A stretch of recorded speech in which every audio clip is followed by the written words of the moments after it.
max d'énergie, max de bonne humeur. 6h, 9h. C'est la matinale de Beurre FM avec Kim, Fabrice et Delphine. Et il est 8h06 sur Beurre FM et je vous cache pas que le plateau est bien fourni, bien chargé.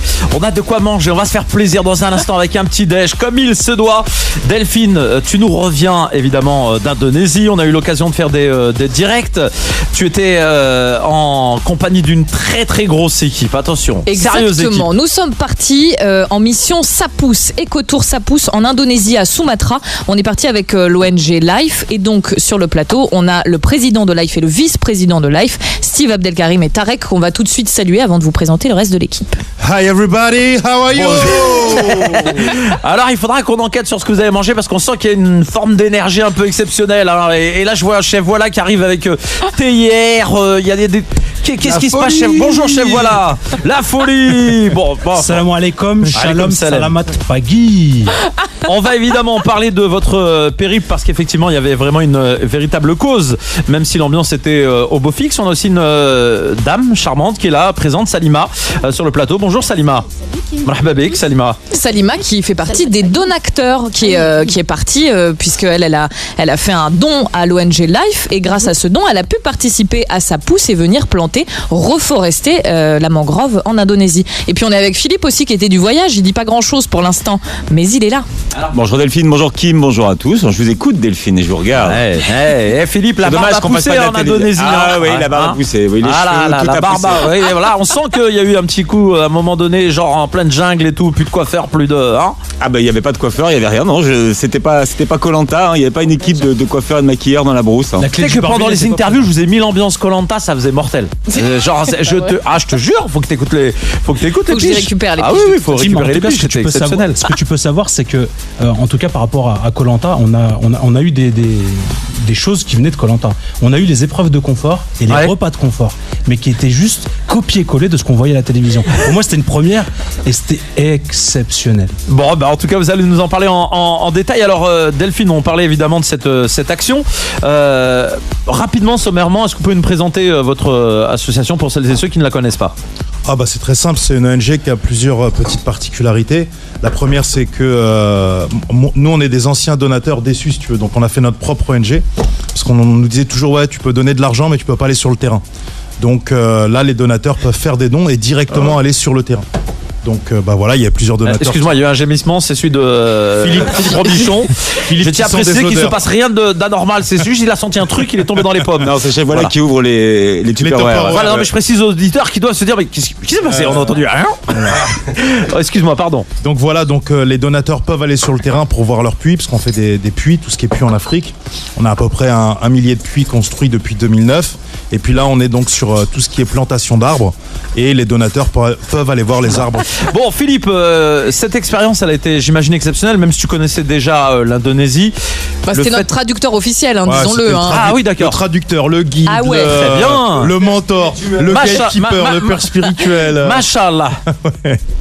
On voulait aller sur le terrain avec Delphine, ça faisait longtemps, et on avait demandé à Steve ce qu'il pouvait nous proposer. Il nous a proposé de partir en Indonésie. Moi, l'Indonésie, j'en revenais, donc j'avais pas très envie. Puis après, je me suis dit non, c'est intéressant parce que il fallait. J'avais envie de voir ce que l'Indonésie allait donner chez les gens qui n'y étaient jamais allés. Alors, on est parti sur cette opération, ça pousse. Alors, ce qui est intéressant, c'est que pour la première fois, Steve, vous avez décidé de donner la parole aux donateurs et de les emmener. Et ils deviennent acteurs de leur don, finalement. Alors, c'est pas la première fois. Là, on va être à la 5e fois. Mais en Indonésie, c'est vraiment la première fois. C'est une habitude, en fait, depuis le début de la création de l'ONG. À peu près chaque année, on emmène un donateur ou un groupe de donateurs. Le plus gros groupe, je crois que ça a été 7 fois et je crois que c'était en 2015, on avait ramené pareil une quinzaine de personnes au Cameroun.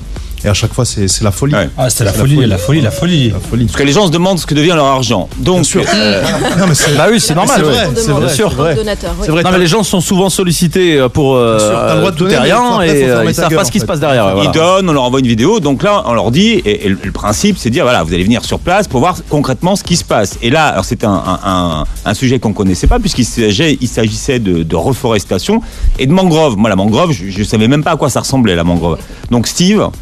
Bah là c'est très simple, hein, les gens, tout le monde est allé directement là où on a planté à peu près 30 000 arbres, c'est ça, je crois, sur 6 hectares, et on a ramené donc tout le monde et les gens ont vu les différentes catégories d'arbres, à quel moment ils ont poussé, les petits, les moyens, les grands. Il a fallu faire vite d'ailleurs parce que la mer arrive à la vitesse d'un cheval au galop, donc si t'es pas parti, bah t'as intérêt à savoir nager en fait, tout simplement.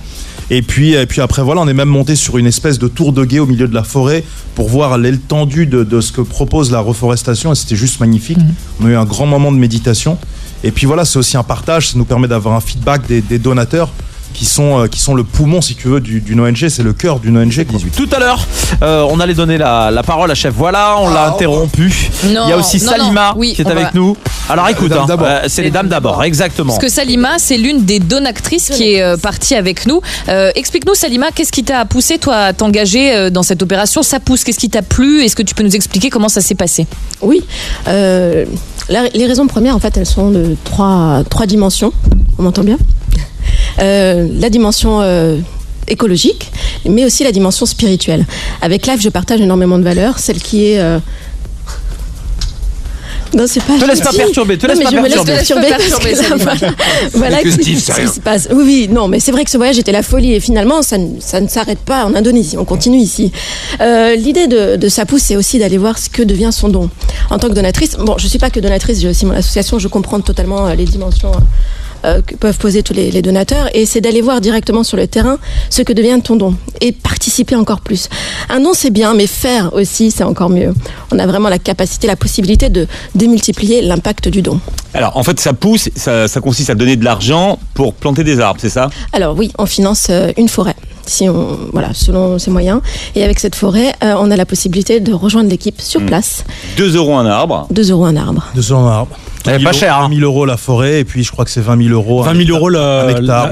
La grande forêt. Alors Chef Voilà va vous convertir. Ça veut dire que par exemple, avec la montre de Chef Voilà, on aurait pu faire un hectare. On pouvait faire un hectare. Ah ouais. Bon, machallah, Chef Voilà. Machallah. On aurait pu faire 20 000 arbres. 20 000 arbres. Si tu rajoutes à ça les billets business class, bon, en tout cas, voilà, ce qui est sympa, c'est aussi l'idée. C'est l'action. Moi, ce que j'aime beaucoup dans ce que vous me racontez, en tout cas, ce qu'on a pu partager aussi à Beurre FM, c'est qu'il y a l'action en elle-même qui est vraiment une action très sérieuse. Reforestation, évidemment, de la planète. On sait très bien ce qui se passe au niveau écologique et tous les soucis. Oui. Alors justement, l'arbre qu'ils ont choisi de planter, c'est la mangrove. Et pourquoi la mangrove, Salima? La mangrove est l'un des arbres qui capture. C'est le plus, voilà, ouais. qui va pouvoir résorber un maximum de gaz à effet de serre, donc le CO2. Alors il y a le CO2, et ensuite ils se sont rendus compte que grâce à ses racines, parce que c'est un arbre qui s'enracine énormément, ça prévient les effets des tsunamis, puisqu'en fait c'est fait dans une région qui est la région de. On n'est pas loin de la Tché, et ils ont payé cher après le tsunami. On estime que si la mangrove avait été respectée comme il fallait, on aurait eu moitié moins de morts lorsqu'il y a eu le tsunami, moitié moins. Donc aujourd'hui, 400 000 morts. Voilà, c'est vraiment important de replacer la mangrove, donc pour sauver des vies, pour développer la biodiversité, et aussi réussir à générer des activités génératrices économiques. Oui, pour sauver localement sur place. Voilà. Puisqu'il faut savoir que les populations, la mangrove, elles en font grâce aux fruits, et ça, le chef Voilà va vous expliquer ça, puisque ça l'a particulièrement intéressé et fasciné. Mais on fait de la farine de mangrove, de la cuisine, les populations locales en vivent. Et on n'avait pas encore donné la parole à chef Voilà. Il est là depuis tout à l'heure. Il y a des senteurs, il y a des saveurs. Je les ai pas goûtées, mais en tout cas les senteurs, elles sont là. Moi, j'avais l'impression que vous étiez dans une ambiance un peu, ça sent le thym. Ma grand-mère, quand elle me faisait des tisanes au thym, je te jure, ça sent un peu comme ça. Enfin bon, peut-être j'en suis loin, hein, mais c'est ce que ça m'a rappelé. Quand même toute la nature indonésienne au thym. Ouais, bon bah non, mais écoute, excuse-moi, on n'a pas tous ces qualités olfactives que tu as, chef Voilà. Tout simplement. Je suis pas un nez, ouais. Alors chef Voilà, j'imagine que ce périple a été pour toi aussi exceptionnel, parce qu'il y a eu des découvertes, certainement, des moments de partage aussi. La première des choses, d'abord, je tenais à remercier encore une fois Life pour ce partage extraordinaire. Et puis moi qui ai l'habitude de travailler avec beaucoup d'ONG au préalable, j'ai été vraiment très étonné de la structure de Life parce que bon, ils parlent des arbres, mais ils font pas que ça, ils font des puits aussi également, dans lesquels j'ai pu me laver. Ils créent pas mal de choses, ils créent du travail sur place aussi. Comme je le disais hors antenne, c'est vraiment pas une association qui dépense l'argent parce que vu où on a dormi, je vous dis, c'était vraiment le strict. Il n'y a pas de petites économies. Il n'y a pas de douche comme vous pouvez le penser, hein, c'est au bac à Et encore que le chef avait la suite royale. Voilà. Nous, on était à l'écurie, mais. Voilà, puisque le budget était vraiment hyper serré et ça, c'est quelque chose que j'ai tout à fait apprécié, puisque pour avoir l'habitude de faire des ONG, ou supporter, on peut dire l'un ou l'autre. Sans râler en plus. On est témoin qu'il n'a pas râlé un petit peu, quelques petits cacas nerveux de ci, de là, mais rien d'extraordinaire. Mais ce partage avec... alors, je conseillerais déjà à Monsieur le Premier ministre d'aller faire un tour en Indonésie. Justement, ça devrait lui faire du bien par rapport à ces informations. Mais surtout, l'osmose qu'il y a dans ce pays avec la nature et l'homme ne fait qu'un. Ça veut dire qu'aujourd'hui, ils sont capables de soigner toutes leurs maladies avec leur propre nature. Et ça, c'est quelque chose d'extraordinaire. Comme le faisaient aussi nos grands-mères. Aussi, c'est justement ça, comme le faisaient nos grands-mères, parce qu'à l'époque, on n'avait pas toute cette industrie et tout ce mode de consommation que l'on a aujourd'hui. Et on s'aperçoit finalement que ces gens sont en très bonne santé. Moi, j'ai pas vu de gens maigres ou de gens, malgré la pauvreté qu'il peut y avoir, puisque on l'a pas senti, on n'a vraiment pas senti. Ces gens vivent en harmonie avec eux-mêmes. Ils ont l'air tous heureux. Ils ont des petites maisons, pas grand-chose de strict minimum, mais si vous connaissez notre coach Steve, il vous dira que ça suffit largement. Et là, justement, toutes les thèses de Steve se sont révélées vraies, puisqu'on l'a vécu. Et ils ont une gentillesse aussi extraordinaire. Moi qui ne connaissais pas l'Indonésie du tout, honnêtement, ce ne sera pas le dernier voyage. C'est vraiment un pays à faire. Alors après, maintenant, on va parler un petit peu de cuisine, puisque c'est quand même mon métier. J'ai été très surpris des mélanges qu'il y a pu y avoir en bouche là-bas. Au niveau de leurs épices, je comprenais pas un petit peu le fonctionnement et au niveau des herbes. En fait, c'est très simple. Les Indonésiens travaillent avec des pâtes à épices, tout simplement. Dans leur cuisine, elle est faite à base de pâtes. Tout est une base de préparation, que ce soit pour le bœuf, pour le poulet, pour le poisson, pour le riz ou pour tout ce que vous pouvez déguster là-bas, ils vont préparer ce qu'on appelle des pâtes. Alors, on les a ici, on vous les montrera sur la vidéo, bien sûr, de Beurre FM. On vous expliquera un petit peu rapidement si on a le temps, puisque malheureusement le temps va vite. Aujourd'hui, ce que j'ai décidé de faire, on a ramené les épices, c'est de vous faire déguster des fruits locaux qu'on mange le matin là-bas, donc au déjeuner dans la forêt, ce que l'on a fait au petit déjeuner dans la forêt, avec une décoction 100% naturelle de feuilles que j'ai cueillies moi-même. D'accord. Donc, sur place. Il a mis plein. On marchait, donc on a fait un trek en jungle, et le chef passait son temps à cueillir des bouts de fleurs et feuilles à droite à gauche, et il remplissait sa casquette. Il remplissait sa casquette de végétaux. Puisque c'est interdit à la base. Donc je me suis arrangé, il a fallu que je fasse ça. Justement, il y a la police indonésienne, on entend les sirènes qui arrivent te chercher, et lui, il rigole pas, mon pote. J'étais un peu complice, il m'a tout mis ça dans mon sac à dos.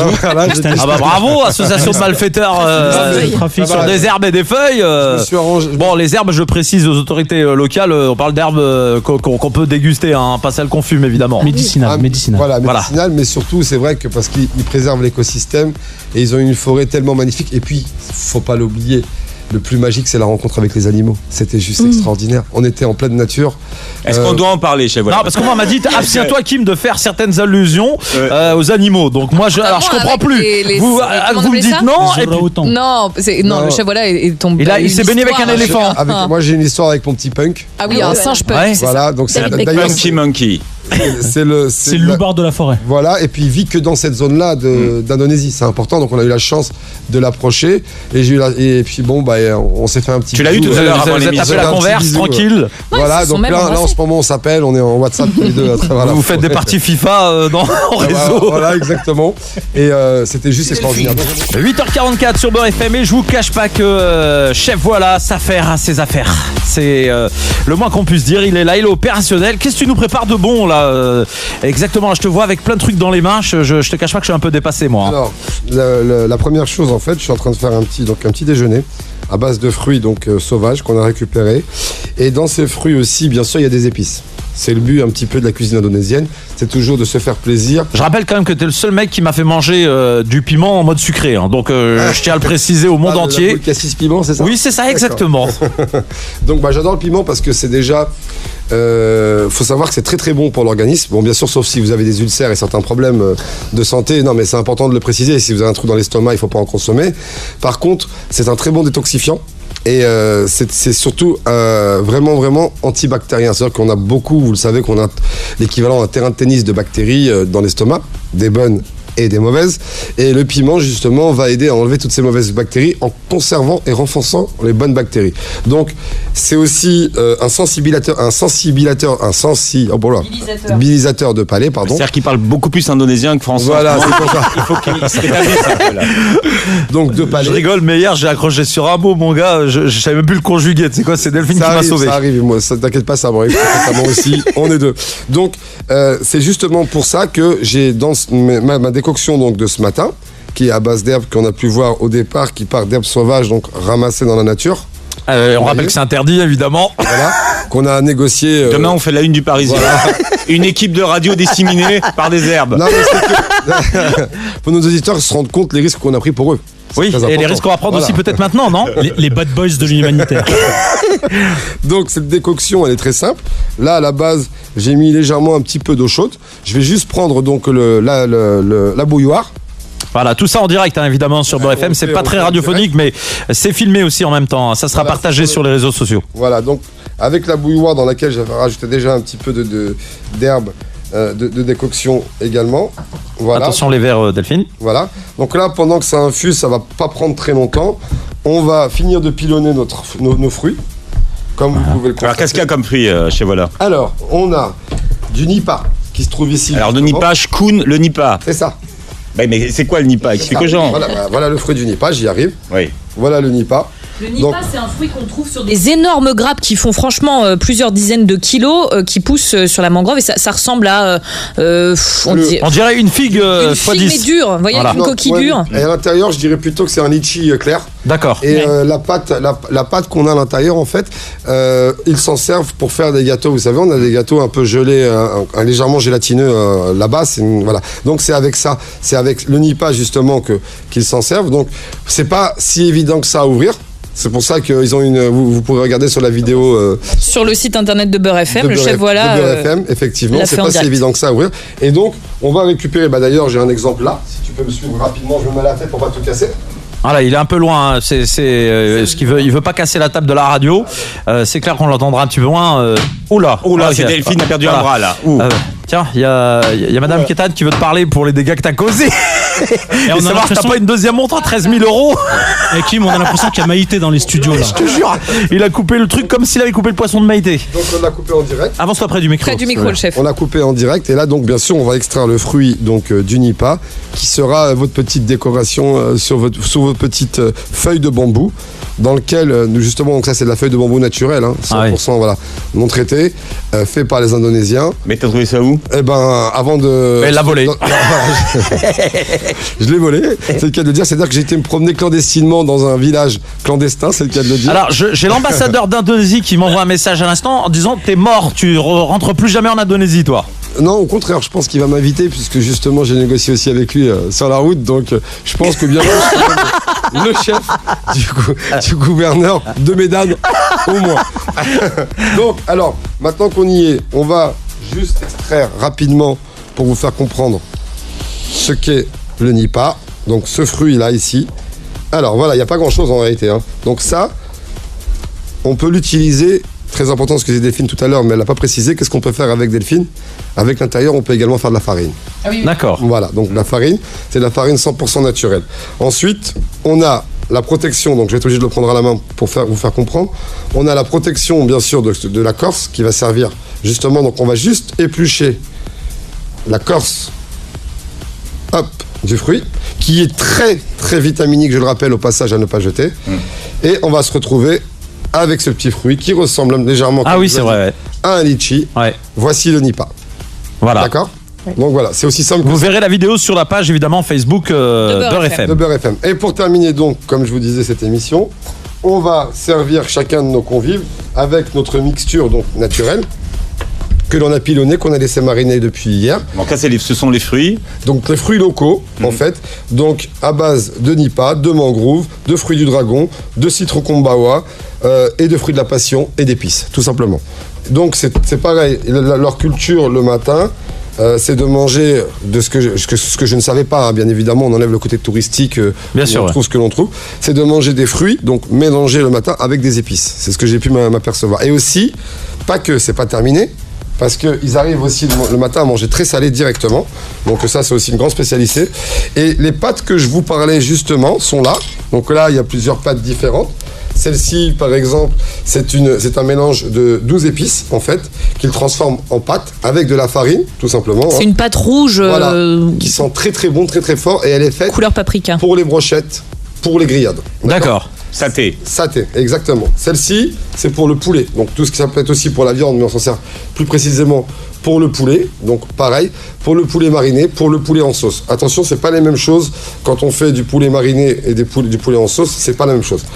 Ensuite, on a cette troisième qui là est pour le poisson et le poulet également. Donc, et la quatrième qui est un mélange pour les fruits de mer. Voilà, bon, pour ceux et celles qui nous écoutent et qui souhaitent évidemment découvrir en vidéo, hein, vous aurez la possibilité de le voir. C'est vrai que là on est en radio, il décrit au mieux ce qu'il a dans les mains, mais les vidéos sont disponibles. Voilà, exactement, seront disponibles.